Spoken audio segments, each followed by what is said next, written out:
వి gold trusted gold buyers. మీరు తాకట్టు పెట్టిన బంగారాన్ని విడిపించి ఈ రోజు ఉన్న మార్కెట్ ధరకు కొనబడును. ఆడవాళ్ళు అన్న తర్వాత పెళ్ళి, పిల్లలు, భర్త, సంసారం, కాపురం ఇవన్నీ అందరి జీవితాల్లో డెఫినెట్లీ చాలా చాలా చాలా ఇంపార్టెంట్. కానీ లైఫ్ అక్కడే ఉండిపోకుండా ఏదైనా సాధించాలి అన్న తపన, తృష్ణ ఉన్నప్పుడు ఇవి ఏవి ఒక బ్యారియర్స్లా కాకుండా మనకి సపోర్ట్ చేసాయనుకోండి, అద్భుతంగా ఉంటుంది కదా.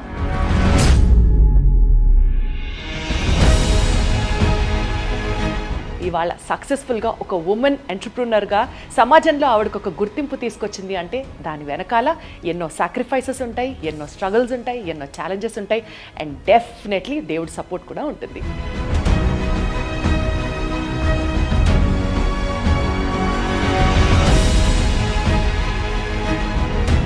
స్టూడియో రన్ చేయాలి, స్టార్ట్ చేయాలి అన్న మీ ఆలోచన ఎక్కడి నుంచి స్టార్ట్ అయింది? నేను ఫ్యాషన్ డిజైనింగ్ నిఫ్ట్లో చేశానండి. చేసినప్పుడు నా ప్రాజెక్ట్ వర్క్ అంతా నేను న్యాచురల్ డైస్ చాలా ఇంట్రెస్ట్గా అనిపించేది, అది తీసుకున్నాను. నేను దాని మీద వర్క్ చేసిన తర్వాత ఓన్గా స్టార్ట్ చేద్దాము అన్న ఐడియాతో. ఎన్ని ఇయర్స్ బ్యాక్ ఇది? 23 years బ్యాక్. వా అప్పుడు స్టార్ట్ చేసినప్పుడు అది యాక్చువల్లీ చాలా టీడియస్ ప్రాసెస్ కలంకారీ అనేది. దట్టు ఎలాంటి ఛాలెంజెస్ వచ్చాయి? ఇప్పుడు వర్క్ షాప్ అవన్నీ చేసేటప్పటికి అసలు చేతిలో మనీ లేకుండా అయిపోయింది. జస్ట్ 5,000తో స్టార్ట్ చేశాను. నిజమా? నిజం.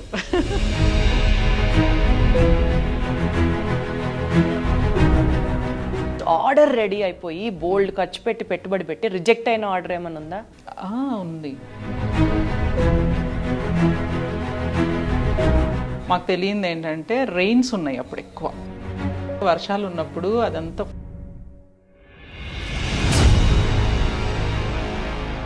ఎవరెవరు మీ పెద్ద పెద్ద క్లయింట్స్ ఎవరెవరు చెప్పండి? కళాంజలికి సప్లై చేస్తామండి, M&Mకి సప్లై చేసేవాళ్ళం విజయవాడకి, బెంగళూరు అండ్ అనగాకి సప్లై చేస్తాం. ఈ ఫీల్డ్లో సస్టైన్ అవ్వాలి అని అంటే ఉండాల్సిన లక్షణాలు ఏంటి, చేయాల్సిన పనులు ఏంటి? ఏదో కొంత అమౌంట్ ఉందని ఒక 10 lakhs 20 lakhs ఉన్నాయి, వెళ్ళటం తెచ్చేసుకోవటం.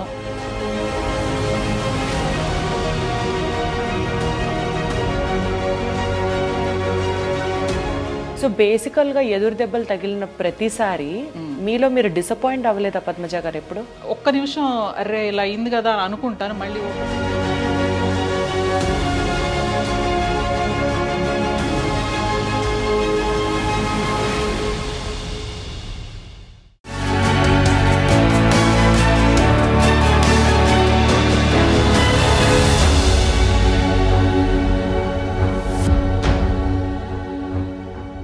హలో ఎవ్రీబడి, అందరికీ నమస్కారం. Welcome to game changers with Deepti.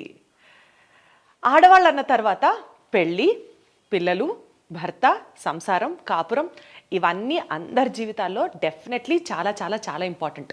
కానీ లైఫ్ అక్కడే ఉండిపోకుండా ఏదైనా సాధించాలి అన్న తపన, తృష్ణ ఉన్నప్పుడు ఇవి ఏవి ఒక బ్యారియర్స్లా కాకుండా మనకి సపోర్ట్ చేసాయనుకోండి, అద్భుతంగా ఉంటుంది కదా.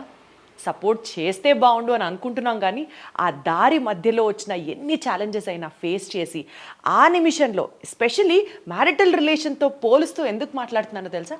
ఇప్పుడు నేను కలవబోయే వ్యక్తి పెళ్ళికి ముందరే బొటిక్ స్టార్ట్ చేసినప్పటికీ కూడా ఖచ్చితంగా పెళ్ళైన నెక్స్ట్ డే చక్కగా హనీమూన్కి వెళ్ళాల్సిన కప్పులు లేదు, ఒక పెద్ద ఆఫర్ వచ్చింది, డెఫినెట్లీ ఆ టార్గెట్ రీచ్ అవ్వడానికి పెళ్ళైన సెకండ్ డే నుంచే కష్టపడాలి అని ఒక డెసిషన్ తీసుకోవడం is definitely not an easy task. ఆ రోజు నుంచి మొదలైన ఆ ప్రయాణం ఇవాళ సక్సెస్ఫుల్గా ఒక ఉమెన్ ఎంటర్ప్రినర్గా సమాజంలో ఆవిడకు ఒక గుర్తింపు తీసుకొచ్చింది అంటే దాని వెనకాల ఎన్నో సాక్రిఫైసెస్ ఉంటాయి, ఎన్నో స్ట్రగుల్స్ ఉంటాయి, ఎన్నో ఛాలెంజెస్ ఉంటాయి, అండ్ డెఫినెట్లీ దేవుడి సపోర్ట్ కూడా ఉంటుంది. ఈ నేపథ్యంలో let me take the privilege. ఈరోజు మన గేమ్ చేంజర్స్ విత్ దీప్తి ఎపిసోడ్లో మనతో పాటు గెస్ట్గా మీ అందరికీ పరిచయం చేయడానికి I have with me Padmaja lotus studio managing director Padmaja గారు. హలో పద్మజ గారు. హలో అండి, ఎలా ఉన్నారు? ఫుల్ టెన్షన్ పడిపోతున్నారు మీరు. ఇంత పెద్ద సామ్రాజ్యాన్ని స్థాపించి ఇంత టెన్షన్ పడితే ఎలా? అదేం లేదు, ఆల్ గుడ్. యా. సో ఈరోజు మా ప్రేక్షకులకి మీ స్టోరీ గురించి, మీ ఇన్స్పిరేషనల్ స్టోరీ గురించి, యాజ్ వెల్ యాజ్ మీ మెసేజ్ ఆడియన్స్కి మీరు ఇచ్చే దాని గురించి మిమ్మల్ని కలవడం జరుగుతుంది. స్టార్ట్ చేద్దామా? షూర్.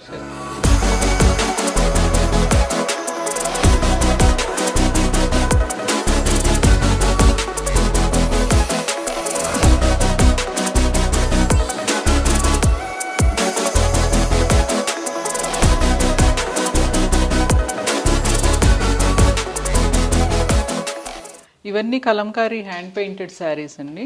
ఇది టస్సర్, ప్యూర్ టస్సర్. టస్సర్ మీద hand painting, all natural dice.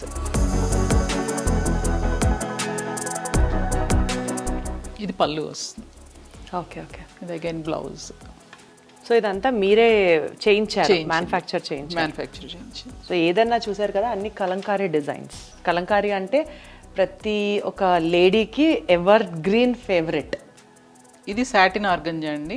Usually organza అయితే చాలామంది హెజిటేట్ చేస్తారు, హ్యాండిల్ చేయలేమేమో, పైకి లేస్తుంది శారీ అన్నట్లు. ఇది సాటిన్ ఆర్గంజా, సో దట్ ఆ రిస్క్ ఏమి ఉండదు, చాలా కంఫర్ట్గా ఉంటుంది.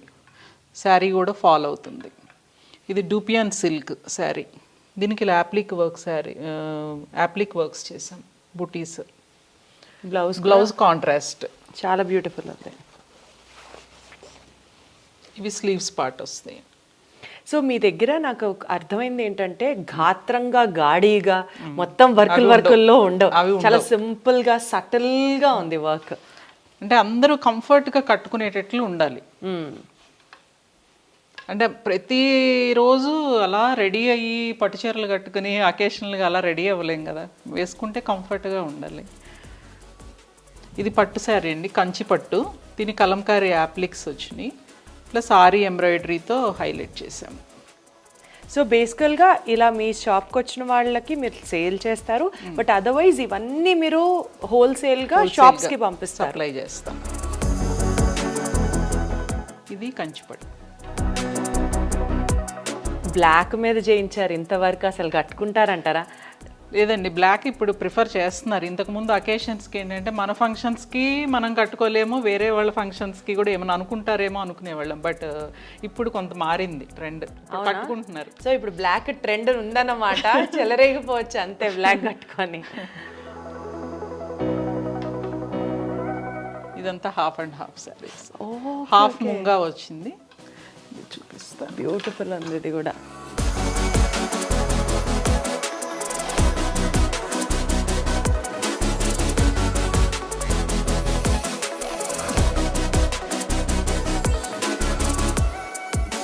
హాఫ్ అండ్ హాఫ్ ఫ్యాషన్ అయిపోయింది అన్నారు, లేదా ఇంకా ఉందా? ఇప్పటికీ ట్రెండే. సో కింద కుచ్చుళ్ళు పాట అంతా ఇది ఇదంతా ముంగా ఫ్యాబ్రిక్, ప్యూర్ ముంగా. ఎంత బాగుందో తెలుసా శారీ, ఎంత బ్యూటిఫుల్ ఉందో ఈ శారీ, అసలు టూ గుడ్. మీ కలర్ కాంబినేషన్స్, మీ ప్యాటర్న్స్ చాలా చాలా హాయిగా ఉన్నాయి నిజంగానే మీరు చెప్పినట్లు. ఇది కూడా సాటిన్ ఆర్గంజా అండి. Okay okay. Satin organza appliqué work. Blouse వచ్చేసి హ్యాండ్ బాతిక్.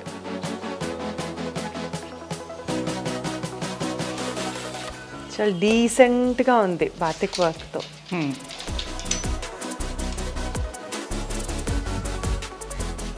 ఓ చాలా బాగుంది. అంటే టస్సర్ బ్లౌజ్. బాతిక్ వర్క్తో కూడా ఇంత డీసెంట్గా చేయొచ్చా అన్న థాట్ తెలీదు అసలు నిజంగా. ఇవి మళ్ళీ hand work, crush blouse. Crush blouse. ఇవన్నీ మన దగ్గరే అవుతాయండి, లేడీస్ చేస్తారు మొత్తం.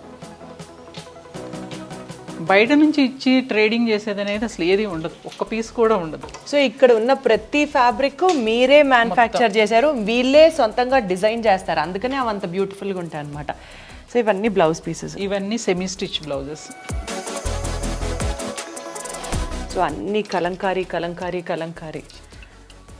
ఎందుకంటే మీకు కలంకారీ ప్రింట్ అంటే అంత పిచ్చి? న్యాచురల్ డైస్ అదేగా మొత్తం, వీటన్నిటికీ అదే నాంది. నాంది. ఇవి ప్యూర్ ముంగా.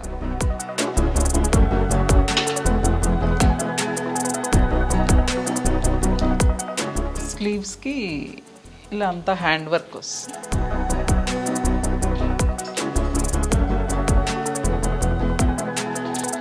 ఈ వర్క్స్ ఎలా ఉన్నాయంటే వాష్ చేసినా, రఫ్ అండ్ టఫ్ యూజ్ చేసినా ఏమీ కాదు, ఈజీ హ్యాండ్లింగ్. అంటే ఒకసారి యూజ్ అండ్ త్రో కాదు కదా, ఇప్పుడు బయట అయితే చాలా వాటిలో అలాగే ఉంటున్నాయి. ఒకసారి వాష్ చేసినాక ఎన్ని వేలు పెట్టి కొన్నా కూడా తర్వాత దానికి గ్యారంటీ లేదు. ఇప్పుడు నా దగ్గర అంటే అన్ని pure fabrics, dyes are guarantee, even works also tension ఉండదు. ఎంత రఫ్ యూజ్ చేసినా కూడా ఏమీ కావు. సో ఇంకా ఏమేమి ఉంటాయి మీ దగ్గర? డ్రెస్ మెటీరియల్స్, బ్లౌజెస్ అన్నీ ఉన్నాయి. ఈ డ్రెస్ మెటీరియల్స్ అన్నీ కూడా మీరే తయారు చేస్తారా? అన్నీ అండి మొత్తం.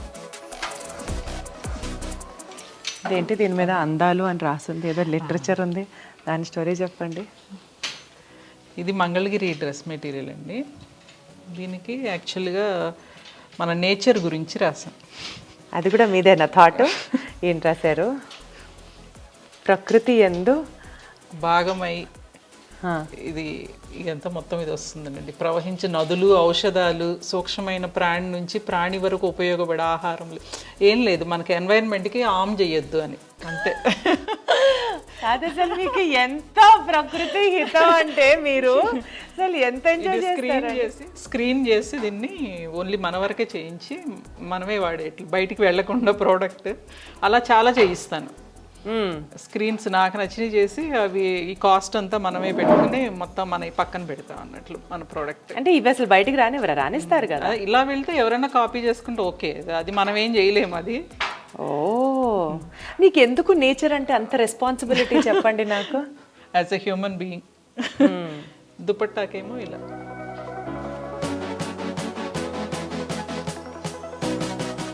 ఏంటేంటో టీషర్ట్ల మీద, బట్టల మీద పిచ్చి పిచ్చి స్లోగన్స్, పిచ్చి పిచ్చి రాతలు ఉంటాయి. కానీ ఫర్ ద ఫస్ట్ టైం కొంచెం హ్యాపీగా అనిపిస్తుంది చూసినప్పుడు. ఆవిడ మొహం చూస్తేనే తెలుస్తుంది నాకు ఆవిడ ఎంత హ్యాపీ ఫీల్ అవుతున్నారు అన్నది. అంటే నిజంగా నేను ఎక్స్పెక్ట్ చేయలేదు. ఇవి యాక్చువల్గా సెకండ్ టైం రిపీట్ చేసాం ప్యాటర్న్. ఫస్ట్ టైం ఒక 25 పీసెస్ చేసాము, చాలా ఫాస్ట్ రెస్పాన్స్ వచ్చింది. మళ్ళీ 25 పీసెస్ ఇవి, ఇంకా లాస్ట్ 2 పీసెస్ ఏదో ఉన్నాయి అంతే.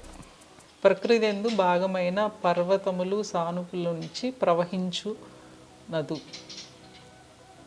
వీటిల్లో ఎన్నో ఔషధాలు, అతి సూక్ష్మమైన ప్రాణి నుంచి ప్రాణి పోషణ వరకు ఉపయోగపడే ఆహారములు ఉద్భవించుటకు అనువైన పర్వత సాగరాలు, నదులు, ఇంకనూ ఎన్నో అందాలను ప్రకృతి మనకు అందించినది. ఒక తెలుగు టెక్స్ట్ బుక్ని డ్రెస్ మీద డిజైన్ లాగా, అంటే మన nature including of our Telugu లాంగ్వేజ్ని ప్రమోట్ చేస్తూ ముందుకు తీసుకెళ్ళాలి అన్న ఒక థియరీ ఉంది చూసారా madam. Hats off to your creativity. I just love this. ఇది కదా మనం చెప్పాలి నెక్స్ట్ జనరేషన్స్కి, ఇది కదా రెస్పాన్సిబిలిటీ మనం ఫిల్ చేయాలి. అంటే ఇక్కడ ఉన్నవన్నీ కూడా వితౌట్ జీరో కెమికల్ డై, ప్రాపర్గా న్యాచురల్ డైస్ని యూజ్ చేసి ఎన్విరాన్మెంట్ కోసం మీరు ప్రత్యేకంగా అదొక, అంటే మీరు ఓన్లీ బిజినెస్ చేయట్లా, మీరు ఒక ఉద్యమం స్టార్ట్ చేశారు. మీకు తెలుస్తుంది ఆ విషయం. ఒక ఉద్యమమే స్టార్ట్ చేశారు మీరు. డ్రెస్సెస్ అన్నీ ఎలా ఎకో ఫ్రెండ్లీగా న్యాచురల్ డైస్తో చేస్తున్నామో, ఈవెన్ ఇక్కడ వుడ్ వర్క్ అవంతా కూడా ఎకో ఫ్రెండ్లీగా చేసేటట్లు చేసామండి ఇక్కడ మన స్టోర్లో. ఇదంతా కూడా పైన్ వుడ్తోనే చేసాం, మెషిన్ కటింగ్ కాదు, ఓన్లీ హ్యాండ్ కటింగ్తో చేసాము ఇవంతా. నైస్. అంటే మొత్తం అంబియన్స్ అంతా కూడా ఎకో ఫ్రెండ్లీ, ఎన్విరాన్మెంట్ ఫ్రెండ్లీయే. చాలా మంది కస్టమర్స్ రాగానే మీ స్టఫ్ లానే ఉంది, మీది కూడా వుడ్ వర్క్ కానీ అంబియన్స్ కానీ మొత్తం అలాగే ఉంది అని చెప్తా ఉంటారు. కొంతమంది శిల్పారామం వచ్చినట్లు. సో 5,000 పెట్టి మీరు స్టార్ట్ చేసినప్పుడు మీకు వచ్చిన ఫస్ట్ ప్రాఫిట్ ఎంత మేడం? ప్రాఫిట్ అప్పుడు హార్డ్లీ ఒక 500-600 వచ్చి ఉంటుందేమో. అది తిరిగి మళ్ళీ ఇన్వెస్ట్ మళ్ళీ అందులోనే. సో మొత్తం అందులోంచే మీరు రొటేట్ చేసుకుంటూ ముందుకు వచ్చారు. బ్యాంక్ లోన్ కానీ అట్లా ఎవరి దగ్గర నుంచి ఫైనాన్షియల్ హెల్ప్ కానీ తీసుకోవాలి? ఒకసారి ఓడిబి అకౌంట్ తీసుకున్నాం, ఒక 10 lakhs తీసుకున్నాము. తర్వాత అదంతా అయిపోయింది, క్లియర్ చేసేసాము. ఇప్పుడైతే ఏమి లేవు. సో ఇప్పుడు బ్యాంక్ లోన్స్ ఏమి లేవు. అంటే మీరు బేసికల్గా ప్రాపర్గా ఒక అడ్మినిస్ట్రేటర్, దాని తర్వాత creative person and family role model, అన్నిటినీ సమర్థవంతంగా నిర్వహిస్తున్న ఒక సూపర్ ఉమెన్ అనే చెప్పచ్చు. వండర్ఫుల్ పద్మజ గారు, so good we have met, glad. So మీరు అనుకున్న మీ అంబిషన్స్ అండ్ గోల్ రీచ్ అవ్వాలని మనస్ఫూర్తిగా కోరుకుంటాం. ఆడవాళ్ళందరికీ ఎస్పెషల్లీ కష్టాలతో ఇబ్బంది పడుతూ డిప్రెస్ అయిపోతూ ఇంకా నాకు ఈ జీవితం వద్దు, నాకేం వాళ్ళకి ఒక మాట చెప్పండి. కాన్ఫిడెంట్గా ఉండాలి. ఏదైతే చేయాలనుకున్నా దాని మీద ఎక్స్ప్లోర్ చేయాలి, దాని మీద వర్కౌట్ చేసి ఆలోచించి స్టెప్ ముందుకు వేయాలి. ఏది కూడా డిస్కరేజ్ అవ్వద్దు. ఎన్నో వస్తూ ఉంటాయి హర్డల్స్, కానీ దాని నుంచి దాటుకుని వెళ్ళాలి. ఆలోచిస్తే ఎక్కడో ఒక మార్గం దొరుకుతుంది. ఈ రోజు ఉన్న ప్రాబ్లం రేపు ఉండదు, డెఫినెట్గా సొల్యూషన్ అనేది దొరుకుతుంది. దాని మీదే వర్క్ చేసి ముందుకెళ్ళాలి.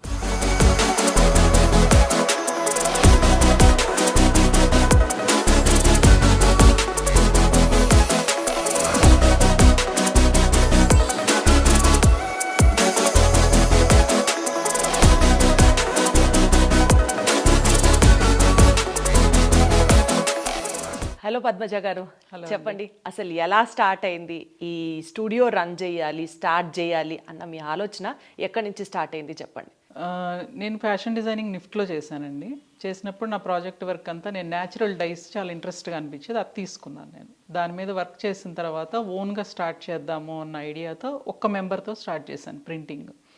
అది చేసేటప్పుడు హైదరాబాద్లో ఇది పాసిబుల్ అవుతుందా కలంకారీ అన్నది అసలు నేను ఆలోచించలేదు. ఎన్ని ఇయర్స్ బ్యాక్ ఇది? 23 years బ్యాక్. బా అప్పుడు స్టార్ట్ చేసినప్పుడు అది యాక్చువల్లీ చాలా టీడియస్ ప్రాసెస్ కలంకారీ అనేది.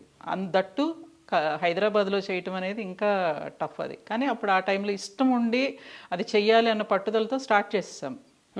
స్టార్ట్ చేసినాక చిన్న చిన్న ఆర్డర్స్ అలా వచ్చాయి. అంటే మీకు అది ఏది ఇష్టము? టీడీఎస్ ప్రాజెక్ట్ అనింది మీరు, కలంకారీ డైస్ ప్రాసెస్ అనేది ఒక 8 ప్రాసెస్లు ఉంటాయి. వాషింగ్, ప్రింటింగ్, మళ్ళీ అగైన్ వాషింగ్, దెన్ బాయిలింగ్ చేయాలి. 100 degrees దాంట్లో బాయిలింగ్ చేయాల్సి వస్తుంది. ఇంగ్రీడియంట్స్ మన మోదుగా ఫ్లవర్స్, అనార్ చిల్క అంటాం కదా, దానిమ్మ చెక్క పైన ఉంటుంది, అవి వాటన్నిటిని వేసి బాయిల్ చేస్తేనే మనకు కలర్స్ వస్తాయి. ఓకే, అవన్నీ మనకి ఇక్కడ సిటీలో కొంచెం టఫ్ ప్రాసెస్ అంతా. మరి మీరు తెలిసి ఎలా స్టార్ట్ చేశారు? తెలిసి అంటే అది ఇంత టఫ్ ఉంటుందని అనుకోలేదు.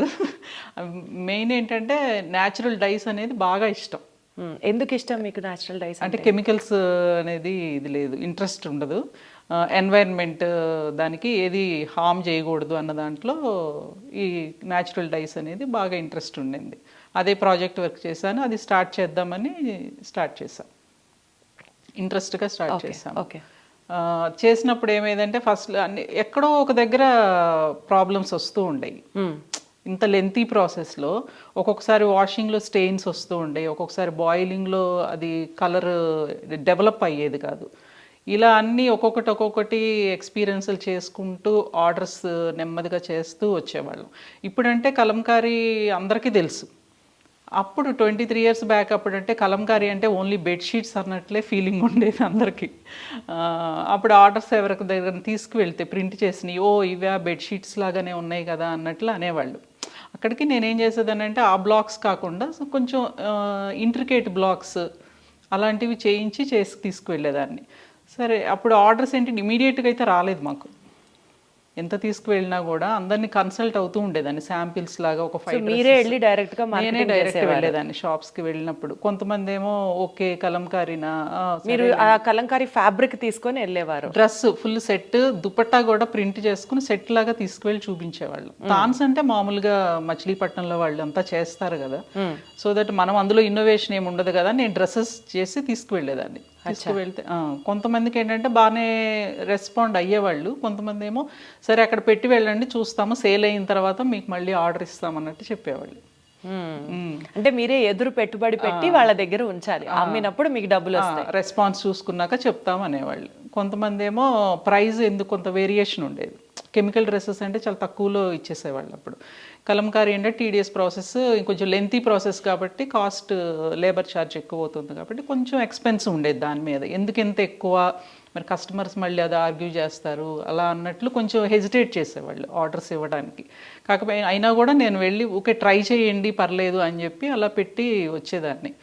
కొంతమంది దగ్గర కొంచెం మంచి రెస్పాన్స్ వచ్చింది. స్లోగా, ఇమీడియట్గా ఏమీ రాలేదు, బల్క్ ఆర్డర్స్ అయితే ఏమీ రాలేదు, కానీ స్లోగా వచ్చింది. అయినా కూడా 5 dresses అలా 10 dresses, 15 dresses, నెమ్మదిగా శారీస్ అలా చేసుకుంటూ వచ్చాను. ఒక పక్క మ్యానుఫ్యాక్చర్ చేయడమే చాలా టీడీఎస్ ప్రాసెస్, అది కాక మళ్ళీ మీరే మార్కెటింగ్ చేసుకునేవారు. మీరు మార్కెటింగ్ చేసుకునేటప్పుడు ప్రాసెస్లో దుప్పట్లని లేకపోతే ఇవన్నీ ఉండేవి, ఇన్నోవేటివ్ గా లేవని అనడాలు, ఇట్లాంటి మాటలన్నీ మీరు ఫేస్ చేసుకున్నారు. అనిపించలేదా ఎప్పుడు అవసరమా నాకు ఇవన్నీ అని? అది ఇష్టంతో చేయటం అంతే. ఏదో ఒకటి ఇందులోకి వచ్చాను, నేను ప్రూవ్ చేసుకోవాలి, ఇన్నోవేట్గా చెయ్యాలి, అందరూ చేసేదానిలాగా కాకుండా కొత్తగా నేను చెయ్యాలి అనే దాంతోనే, కాన్సెప్ట్తోనే ముందుకెళ్ళేదాన్ని. ఏం అనిపించేది కాదు, అప్పుడంతా పట్టుదలగా ఉండేది, చెయ్యాలి, ప్రూవ్ చెయ్యాలి అన్నట్లు. 5 orders వచ్చిన చోట నుంచి 10 orders వస్తే అసలు ఇంకా అప్పుడు చాలా హ్యాపీగా అనిపించింది, చాలా ప్రౌడ్గా. అప్పుడు నెక్స్ట్ ఏం చేశాను, ఆల్ ఓవర్స్ చేసే ప్లేస్లోనే ప్లేస్మెంట్ డిజైన్స్ అంటాం, ఓన్లీ నెక్ ప్యాటర్న్స్ చేయటం, మిగతావన్నీ బుటీస్ చేయటం, అలా కొత్తగా అసలు స్టార్ట్ చేసిందే నేను. యాక్చువల్గా ఎవ్వరు అసలు ఆ ఎక్స్పెరిమెంట్ కూడా ఎవ్వరు చేయలేదు. ఏంటి కలంకారీనా ఇలా బుటీస్ కూడా చేస్తారా అని కూడా అడిగారు చాలా మంది. ఆఫ్ కోర్స్ కాకపోతే ఏమైందంటే అలా బుటీస్ చేసే దాంట్లో బ్యాక్గ్రౌండ్స్లో స్టెయిన్స్ వచ్చాయి కొంత, చాలా కేర్ఫుల్గా. అంటే ఎలా అంటే స్టార్టింగ్ దాని నుంచి లాస్ట్కి వచ్చే వరకు ప్రోడక్ట్ని చిన్న పాపని ఎట్లా చూసుకుని చేస్తామో అంత అలా చేయాల్సి వచ్చేది. ప్రతి ప్రాసెస్లో ఉండేదాన్ని నేను. స్టార్టింగ్ ప్రాసెస్ నుంచి ఈవెన్ బాయిలింగ్, లాస్ట్ ఫినిషింగ్ అన్నిటి దగ్గర నేను నుంచుని చేయించేదాన్ని.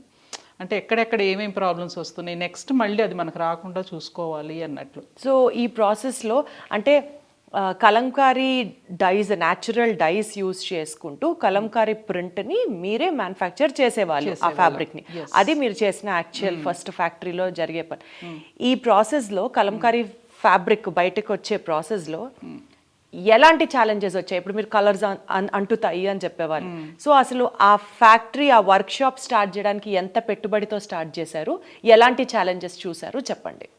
స్టార్టింగ్ అంటే ఎక్కువ పెట్టుబడి కూడా, యాక్చువల్గా వర్క్ షాప్ అవన్నీ చేసేటప్పటికి అసలు చేతిలో మనీ లేకుండా అయిపోయింది. జస్ట్ 5,000తో స్టార్ట్ చేశాను. నిజమా? నిజం. 23 ఏళ్ల క్రితం 5,000 రూపాయలతో వ్యాపారం. ఎస్, 5,000 అంతే. ఇంకా ఓన్లీ ఇంగ్రీడియంట్స్ అవన్నీ తీసుకుంటాం, మెటీరియల్స్ అవన్నీ తీసుకున్న తర్వాత, షెడ్ అవి డెవలప్ చేసిన తర్వాత, కన్స్ట్రక్ట్ చేసినాక అసలు ఏమీ లేదు. అప్పుడు ఏం చేశానంటే నేను, సో ఆ మెటీరియల్స్ తీసుకోవడానికి, షెడ్ కన్స్ట్రక్షన్కి ఇదంతా ఎంత పడింది? అప్పుడు ఒక 40,000-50,000 పడింది. 40,000-50,000 అవి మీ డబ్బులేనా? మళ్ళీ అప్పటికే మ్యారేజ్ అవ్వలేదు కదా మీరు ఇదంతా స్టార్ట్ చేసినప్పుడు. సో అదంతా మీరే పెట్టుబడిగా స్టార్ట్ చేశారు.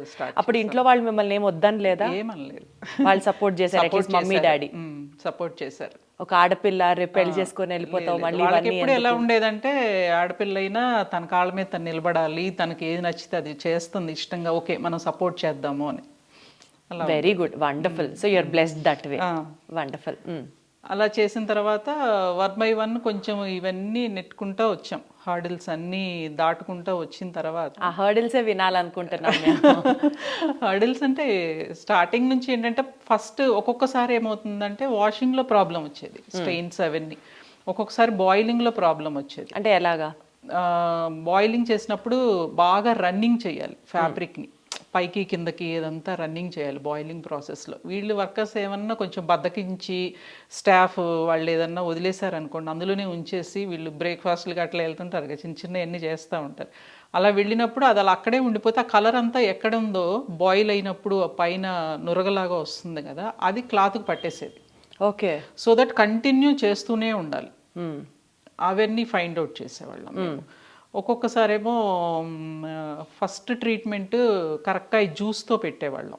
కరక్కాయ జ్యూస్తో పెట్టినప్పుడు అది ఎండకి ఏదైనా ఫోల్డ్ అయినా అలా ఉన్నప్పుడు ఆ ఫోల్డ్ కూడా మనకి వచ్చేసేది, స్టెయిన్ లాగా వచ్చేసేది. అది ఈవెన్ బాయిలింగ్ అయిపోయినాక కూడా అది పోయేది కాదు, పోదు. సో ఆ మార్క్ అలాగే ఉండేది. సో అలా స్టెయిన్స్ ఉంటే ఇంకా క్లాత్ రిజెక్ట్ అవుతుంది.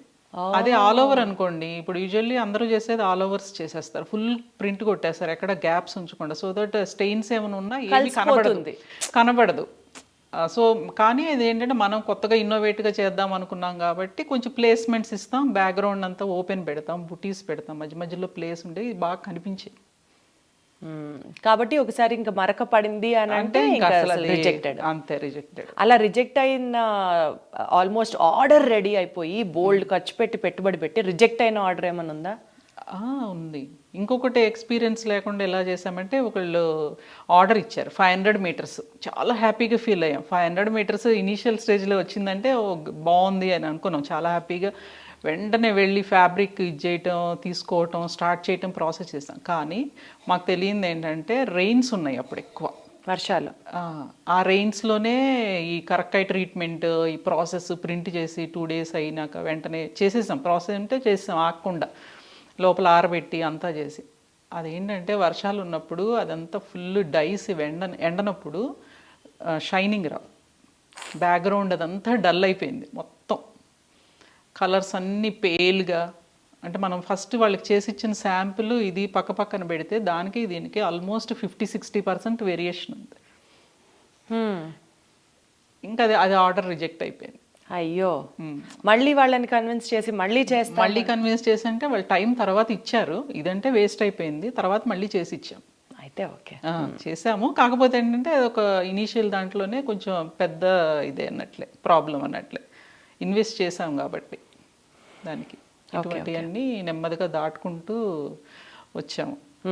వచ్చిన తర్వాత స్లోగా ఎలా అంటే కలంకారీ ఇప్పుడు బూటీ స్టైల్ ఇలా ఇన్నోవేట్ స్టైల్ చేస్తున్న దగ్గరే స్లోగా ఒక్కొక్కళ్ళు అడగడం స్టార్ట్ చేశారు స్టోర్స్లో, ఇంకొంచెం మోడర్నైజ్ చేయమని, ఇంకొంచెం ప్యాటర్న్స్ దానికి అడిషనల్గా ఇంకా కొంత ఏదన్నా యాడప్స్ ఇవ్వమని అట్లా. అప్పుడు మిర్రర్ వర్క్స్ అటువంటివన్నీ యాడప్ చేస్తూ అంటే కలంకారీ ఫ్యాబ్రిక్ ప్రొడక్షన్ దగ్గర నుంచి స్లోగా హ్యాండ్ వర్క్స్ లో కూడా మీరు వచ్చారు. వచ్చాము. సో వర్కులు చేయడాలు, ఆ కలంకారీ చుట్టూరా ప్లేయింగ్ కాకుండా వర్క్స్ లో కూడా దిగారు. ఓకే. మోర్ దీంట్లోకి వచ్చాము. సో బేసికల్ గా ఈ ప్రాసెస్ చేసేటప్పుడు అండి, నేను ఇందాక ఇంట్రడక్షన్ లో నాకు మీరు చెప్పారు కానీ ఆడియన్స్ కూడా చెప్పాలి. ఓకే. మ్యారేజ్ అయిన సెకండ్ డే నుంచే వర్క్ చేయడం స్టార్ట్ చేశారన్నారు. ఆ ఎక్స్పీరియన్స్, ఆ స్టోరీ ఒకసారి చెప్పండి. అది యాక్చువల్గా ఫస్ట్ ఆర్డర్ అండి. అది ఫస్ట్ ఆర్డర్ తీసుకున్న తర్వాత యాక్చువల్లీ అంత టైం పడుతుందని మేము ఎక్స్పెక్ట్ చేయలేదు. ఫస్ట్ ఆర్డర్ కాబట్టి టైం ఇచ్చేసాము వాళ్ళకి. ఆ టైంలో ప్రొడక్షన్ అవ్వలేదు, ప్రింటింగ్ అవుతూ ఉంది. ఆ టైంలో ఎప్పుడో నుంచి అనుకున్నది మ్యారేజ్, అప్పటికి ఆ టైం వచ్చేసింది. ఇంకా మనకి ఆర్డర్ అయితే అవ్వలేదు. సో దట్ ఏమిటంటే నెక్స్ట్ డే, మ్యారేజ్ అయిన నెక్స్ట్ డే నుంచి కూడా వర్క్ చేయాల్సిన సిచ్యుయేషన్ వచ్చింది. సో నెక్స్ట్ డే నుంచి మళ్ళీ వర్క్షాప్కి వచ్చేసి ఇంకా లాస్ట్ మినిట్ ఇంకా దగ్గరలోకి వచ్చింది, అవ్వట్లేదు కదా, ఇంకా నేను కూడా ప్రింట్ చేయాల్సి వచ్చింది. పెళ్లి కూతురు పారాని కూడా ఆరకుండా ఇంకా పెళ్లి కూతురు. నెక్స్ట్ డే నుంచి నేను కూడా ప్రింట్ చేశాను. ప్రింట్ చేసి ఆ ఆర్డర్ అంతా అంటే అందరూ కలిస్తేనే అయ్యింది. ఇంకా అది ఎందుకంటే ప్రతి ఒక్కళ్ళు పార్టిసిపేట్ చేసే సిచ్యువేషన్ ఉంటేనే అయ్యింది. ఎందుకంటే ముందే ఐడియా లేదు. ఏమీ భయం వేయలేదా అండి? పాపం అత్త కొత్త ఇంట్లో మెట్టింట్లో వాళ్ళు ఏమనుకుంటారు, సెకండ్ డే అని అంటే డెఫినెట్లీ ఇంకా పూజా కార్యక్రమాలు అంతా ఉంటుంది, హడావిడి. అయినప్పటికీ కూడా మీరు అవన్నీ పక్కన పెట్టి వచ్చి వర్క్ ప్లేస్ లో వర్క్ చేయడం, మీరే ప్రింట్ చేయడం అంటే మెంటల్ కండిషన్ మీకు అప్పుడు ఎట్లుండేది? ఈవెన్ అసలు మ్యారేజ్ అవుతున్నా కూడా ఆ మ్యారేజ్ రోజు ఒక్కరోజే వర్క్ జరగలేదు వర్క్షాప్లో. ఓ పక్క మ్యారేజ్ అవుతున్నా కూడా పక్క నుంచి ఇంక వీళ్ళు చేస్తున్నారా లేదా, వీళ్ళు ఏంటి, ఇదే ఉంది సిచ్యువేషన్. అంటే ఇంకా వాళ్ళకి చెప్పాము కమిట్మెంట్, ఇంకా వాళ్ళది అయిపోవాలి అని. ఇంకా లక్కీలీ మా హస్బెండ్ కూడా ఏమీ చేయలేదు. తను ఏంటంటే అయ్యో ఏంటి అవునా ఇలా ఉందా, తనకేంటంటే ఆఫీస్లో 15 days లీవ్ ఇచ్చారు మ్యారేజ్ అయిపోయిన తర్వాత ఎక్కడికైనా వెళ్ళడానికని వాట్ ఎవర్. కానీ ఇంకా దానికి నా సిచ్యువేషన్ చూసి ఇంకా ఎక్కడికి వెళ్ళింది కూడా లేదు. మేము భరించేవాడు భర్త అని అనుకుంటాం కానీ పెళ్ళైన రెండో రోజు నుంచే భరించేవాడు. నిజంగా గ్రేట్. సార్ గురించి చెప్పండి మేడం. సార్ ఏం చేస్తారు? తను సాఫ్ట్వేర్ లేదండి. సాఫ్ట్వేర్. ఓకే. సో తను ఫుల్ కోఆపరేట్ చేసేవాళ్ళు. ఇంకా ఆర్డర్ అంతా అయ్యే వరకు కూడా తను కూడా ఉండి చూసుకుని మొత్తం అంటే సపోర్ట్ బాగా చేశారు. సూపర్ సపోర్ట్ చేశారు. తర్వాత ఒక 1 weekకి ఆర్డర్ అయిపోయింది. డిస్పాచ్ చేసినాక అమ్మాయి అనుకున్నాం. అప్పుడన్నా వెళ్ళారా ఎక్కడికన్నా? అప్పుడు కూడా ఇమీడియట్ గా వెళ్ళలేదు. అప్పుడు కూడా ఇంకొక ఆర్డర్ రెడీ ఉంది. 1 year తర్వాత వెళ్ళాం మేము బయటికి. ఓ అంటే అంత డెడికేటెడ్ గా పెళ్ళైన తర్వాత కూడా you were more into factory. 1 year తర్వాత వెళ్ళాం. అంటే పెట్టినప్పటి నుంచి ఆర్డర్లు రావడం, సక్సెస్ఫుల్ గా జీతాలు ఇచ్చేయడం, ఇదంతా హ్యాపీగానే నడిచిందా మేడం? హ్యాపీగా ఏం లేదండి. ఇనీషియల్ దాంట్లో అయితే వాళ్ళకి శాలరీస్ ఇవ్వడం కూడా చాలా కష్టంగా ఉండేది. తను శాలరీ తీసుకొచ్చి అలా పెట్టి నాకు ఇచ్చేవాళ్ళు, మేము తీసి స్టాఫ్కి ఇచ్చేవాళ్ళు. అంటే అడ్జస్ట్మెంట్, నాకు పేమెంట్స్ వచ్చేటప్పటికి టైం పడుతుంది కదా, అందుకని తన శాలరీ అందరికీ అడ్జస్ట్ చేసేవాళ్ళం. మీకు అప్పుడు గిల్ట్ గా ఉండేది కదా? కొంత ఉండేది. 100% ఆడవాళ్ళకి ఫస్ట్ ఉంటుంది అది. ఫస్ట్ ఉండేది. కాకపోతే తను ఏమనేవాళ్ళు అంటే అదేమి లేదు, నువ్వు చెయ్యి, హ్యాపీగా చెయ్యి, నువ్వు అందులో ఎంజాయ్ చేస్తున్నావు, వర్క్ ఇష్టంగా చేస్తున్నావు బట్టి నువ్వు చెయ్యి, దాని గురించి అసలు ఏం ఆలోచించవద్దు, తర్వాత సంగతి ఎలాగో నీకు వచ్చే పేమెంట్స్ ఉంటాయి కాబట్టి అడ్జస్ట్ చేసుకోవచ్చు, ప్రాబ్లం లేదు, నువ్వు అలా అయితే ఏం ఫీల్ అవ్వకుండా చేసుకో అని చెప్పేవాళ్ళు. ఇప్పటికీ అదే చెప్తారు. నువ్వు అందులో హ్యాపీగా ఉంటున్నావు, ఎంత వస్తుంది అని కాదు, నువ్వు అందులో హ్యాపీగా ఉంటున్నావు కాబట్టి చేసుకో. మీకు ఎలాంటి హ్యాపీనెస్ ఉంటుంది పద్మజ గారు? వర్క్ చేసేది ప్రోడక్ట్ బయటకు వచ్చినాక నిజంగా చాలా బాగా అనిపిస్తుంది. ఇన్నోవేట్ చేసినప్పుడు కస్టమర్స్ అప్రిసియేషన్ అది అంతా ఉన్నప్పుడు చాలా బాగుందండి. ఎప్పుడు 20 years బ్యాక్ చేసుకున్న శారీస్ కూడా ఇప్పటికే కస్టమర్స్ చెప్తారు ఇంకా దాచుకున్నాము అని చెప్పి. ఇంకొక కస్టమర్ చెప్తున్నారు, మీది కట్టుకుంటే శారీ మీది పాడైపోతుంది అని చెప్పి, నేను ఎక్కువ కట్టను, ఇయర్కి 2 times 3 times కడతాను అని చెప్పి. అలా చెప్పినప్పుడు చాలా హ్యాపీ అనిపిస్తుంది. ఎవరెవరు మీ పెద్ద పెద్ద క్లయింట్స్ ఎవరెవరు చెప్పండి? కళాంజలికి సప్లై చేస్తామండి. M&M సప్లై చేసేవాళ్ళం, విజయవాడ అది, బెంగళూరు అండ్ అనగాకి సప్లై చేస్తాము. ఇలా చాలా బొటిక్స్. అండ్ ఇండివిజువల్గా వచ్చి తీసుకునే వాళ్ళల్లో ఇండివిజువల్గా వచ్చేవాళ్ళు అంటే చాలామంది ఉంటారు క్లయింట్స్. లైక్ ఫర్ ఎగ్జాంపుల్ మా అందరికీ తెలిసిన క్లయింట్స్ మీ అందరికి తెలిసిందంటే అంతకుముందు ఓమ్ శారీస్ అని ఒకటి చేసాం ప్రెస్టీజియస్గా, అవి అమలా గారికి కూడా ఇచ్చాం. ఓ ఓకే. ఓమ్ బ్రాండ్ మేమే చేసాం, చాలా ఇయర్స్ రన్ చేసాం అది. హైరబ్బా స్మిత గారికి, మమతా తుళ్ళూరి, అనగా వీళ్ళందరికీ ఇచ్చేవాళ్ళం. సో అంత పెద్ద పెద్ద క్లయింట్స్ దగ్గరికి కూడా ఈరోజు మీ పేరు వెళ్ళింది అని అంటే వెనక్కి తిరిగి చూసుకుంటే 23 ఏళ్లలో బోలెడంత శ్రమ ఉంది, బోలెడంత శ్రమ. సో మీరు వర్క్ చేస్తూ ఎంజాయ్ చేయడం ఒక పద్ధతి, ఈక్వల్లీ ఒక ఉమెన్ అన్న తర్వాత ఫ్యామిలీని కూడా రెస్పాన్సిబుల్గా హ్యాండిల్ చేయాలి, పిల్లల్ని చూసుకోవాలి. ఆ బ్యాలెన్స్, వర్క్ లైఫ్ బ్యాలెన్స్ మీ లైఫ్లో ఎంత టఫ్గా ఉండిందో చెప్పండి.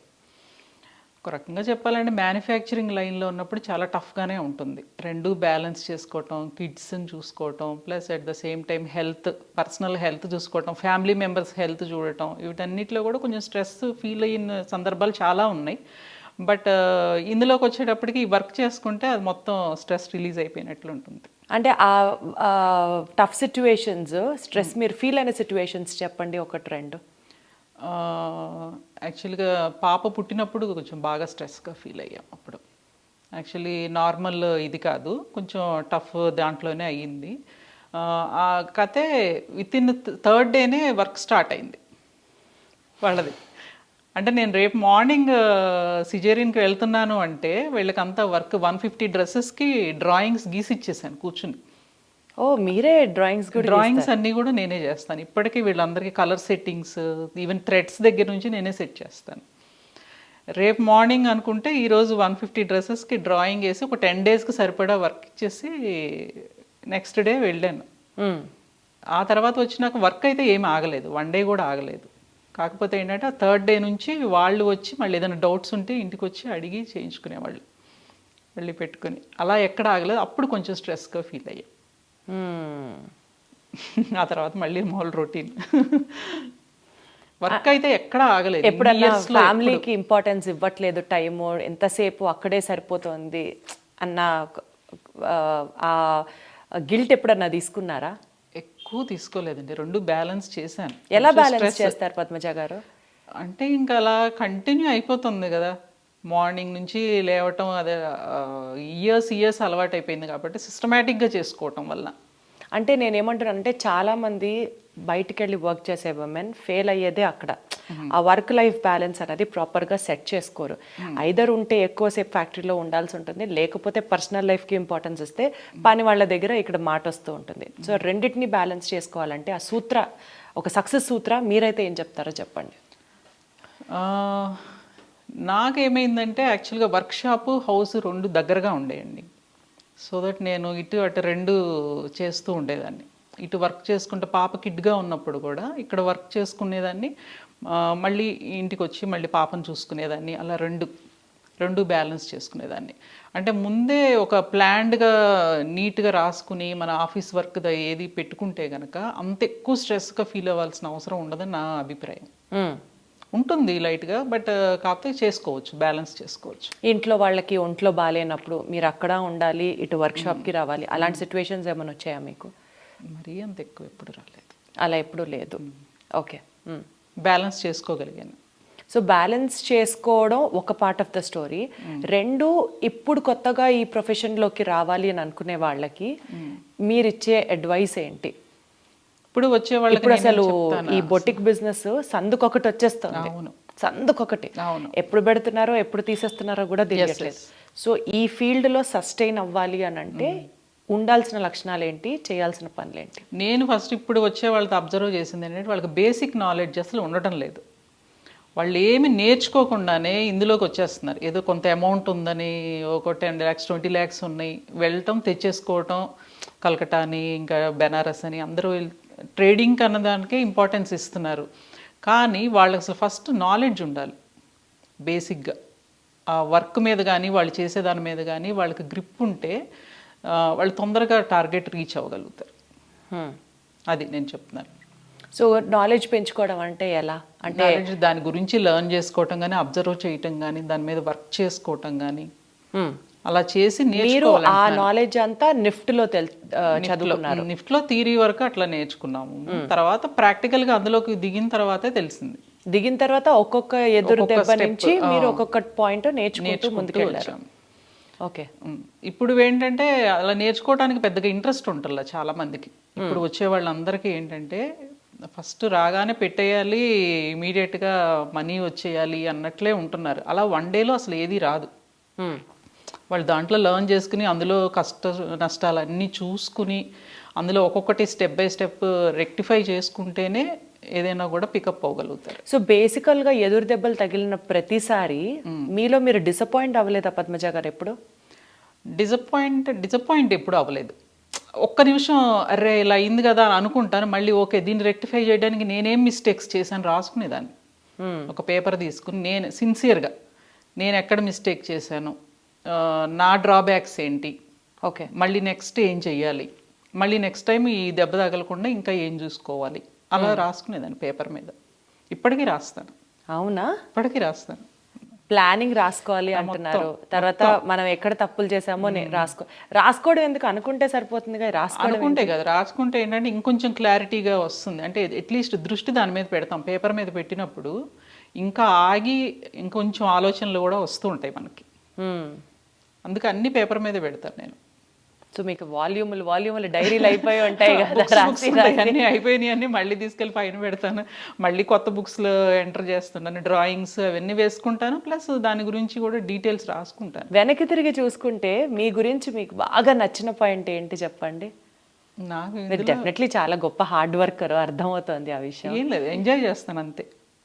దీంట్లో వర్క్ చేస్తూ ఎంజాయ్ చేస్తాను, అదే మెయిన్ బలం నాకు. ఇంట్లో వంట మళ్ళీ అన్ని అవి కూడా చేస్తాను, ఇష్టంగా చేస్తాను. మా పాపను చూసుకోవడం కూడా ఇష్టమే నాకు బాగా. తనంటుంది నువ్వు చాలా టైం అంతా నీ కెరీర్ అంతా నాకే చేసావు మమ్మీ, నువ్వు సాక్రిఫై చేసావు అని అంటూ ఉంటుంది. ఎక్కడ సాక్రిఫైస్ చేశారండి? ఏం సాక్రిఫైస్ చేశారండి?